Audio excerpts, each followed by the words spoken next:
And frankly, if we didn't do business, we would have been better off. Okay, you understand that? Filled, shipping container on top of shipping container, maybe 5 piled high, 5, somewhere around 5. I don't really know. Could be less, but a lot. And it's covered from one end of the yard to the other. Port of Los Angeles. Again, this is in real time. You can go look on Vessel Tracker right now. Everything that's a cargo ship is docked, and nothing is coming in and out. In the first week of May 2025, cargo traffic at America's largest port complex, the ports of Los Angeles and Long Beach, dropped by a staggering 44% compared to the same period last year. That's not just a trade statistic. It's a direct hit to one of the country's most vital economic arteries. This unprecedented collapse in cargo flow has left thousands of dock workers without shifts, forced to wait in union halls, hoping their names are called. For many, that call never comes. According to the International Longshore and Warehouse Union (ILWU), thousands of work slots have been canceled weekly, and daily active dock worker numbers have dropped from over 9,000 to just around 5,500, and a 40% drop in labor demand in one of the most logistics-dependent economies in the world. The cause: a sweeping wave of import tariffs imposed by the Trump administration earlier this year, including a 145% tariff on Chinese goods and the elimination of de minimis rules, which previously allowed low-value imports to enter tariff-free. The effect has been swift and brutal. Shipping lines are rerouting or halting U.S.-bound cargo. Retailers are delaying orders, and America's largest gateway to the Pacific is grinding to a standstill. What happens when America's ports stop moving? Jobs vanish, prices rise, and an invisible war over tariffs becomes very, very real for the families who rely on each incoming container to put food on the table. Every morning at the ILWU Local 13 Union Hall, hundreds of dock workers line up not to start their shifts, but to wait. Wait for their names to be called. For many, the waiting ends in silence. No shift, no paycheck, and no guarantee of tomorrow. The ports of Los Angeles and Long Beach have long served as economic lifelines, not just for California, but for dock workers and their families who depend on them for healthcare, rent, tuition, and a fragile sense of economic stability. According to union representatives, the number of available shifts has plummeted sharply since the tariff hikes in early 2025. As reported by NBC Los Angeles and FreightWaves, thousands of jobs have been effectively frozen, and daily work assignments have dropped by 30 to 40%. Daily active dock worker numbers have dropped from over 9,000 in 2024 to around 5,500 by mid-2025, a 40% decline that mirrors the collapse in cargo volume. Work slots are being canceled en masse. Every day has become a survival lottery, said a spokesperson from ILWU. But these aren't just jobs. They're vital anchors in a precarious economic ecosystem. A canceled shift doesn't just mean lost income. It means skipping a mortgage payment, missing a medical appointment, or pulling a child out of daycare. The situation reveals just how thin the safety net truly is for America's working class, especially those whose livelihoods depend on global trade flows. And with container volume down over 40%, there simply aren't enough ships, goods, or hours to go around. Every container that doesn't arrive is more than lost commerce. It's a lost opportunity, a meal not paid for a shift that vanishes before the day even begins. The Los Angeles Long Beach Port Complex is not just the largest in the United States. It is the beating heart of a massive economic ecosystem. These two ports together handle nearly 40% of all containerized imports into the country and support a staggering 136,000 direct jobs in California alone. When extended to related industries such as warehousing, trucking, rail, retail, and supply chain logistics, the figure balloons to over 1.4 million jobs nationwide, according to data from the Port of Los Angeles. The scale of dependence is enormous. As port leadership has repeatedly emphasized, every 4 containers that move through the port represent 1 American job. It's a simple but devastating ratio. So, when cargo volume drops by over 40% as it did in early May 2025, the ripple effects are neither theoretical nor delayed. They're immediate and visible in union halls, warehouse layoffs, and empty loading docks. The International Longshore and Warehouse Union (ILWU) has warned that thousands of jobs are in a state of temporary freeze, with many at risk of becoming permanently obsolete if shipping volumes do not recover. These aren't fringe positions, they are core roles in one of America's last standing industrial labor strongholds. What we're witnessing isn't just a trade slowdown, it's the unraveling of a regional economy that has been built over decades around global shipping and commerce.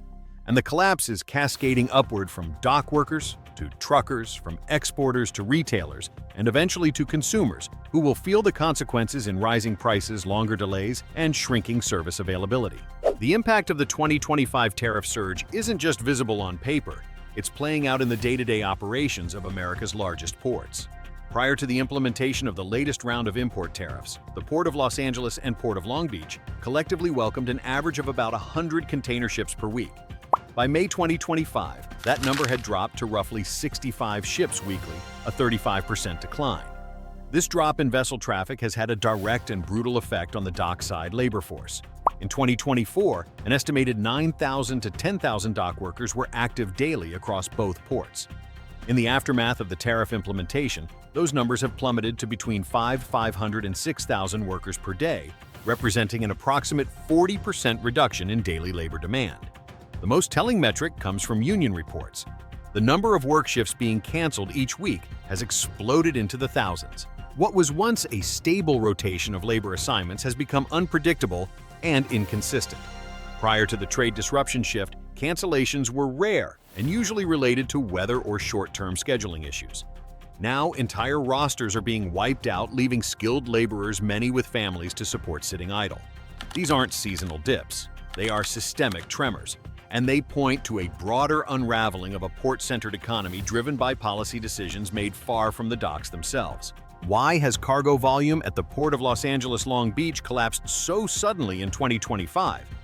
The answer, analysts agree, lies squarely in a series of unilateral trade policies enacted by the Trump administration earlier this year. At the center of the crisis is a sweeping package of import tariffs, a 145% levy on Chinese goods, and additional tariffs ranging from 10% to 25% on key imports from the European Union, Canada, and other major trading partners. These tariffs were implemented without coordination with U.S. allies or industry stakeholders, and their impact was both immediate and destabilizing.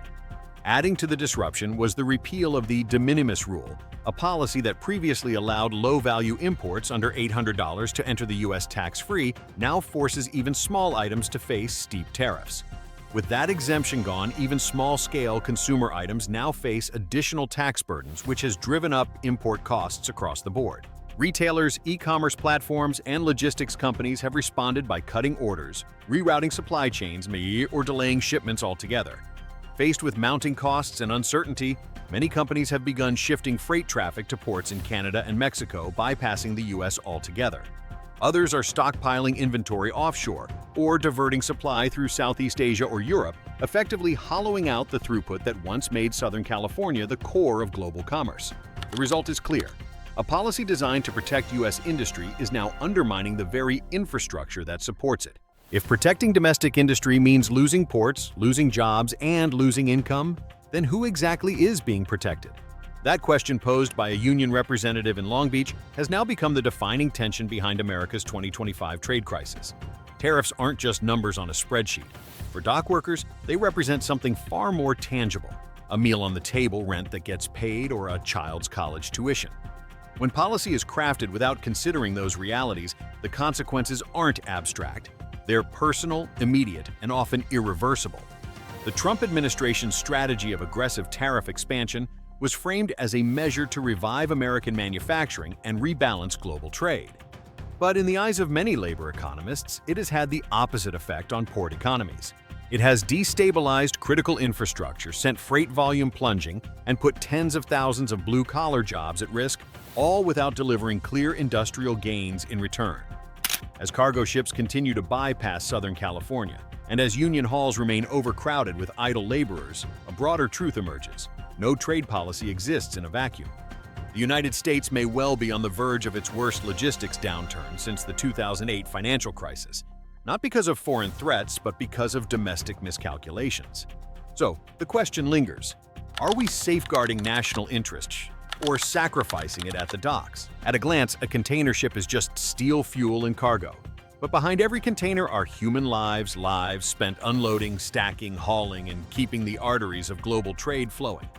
When those ships stop arriving, the consequences reach far beyond the docks.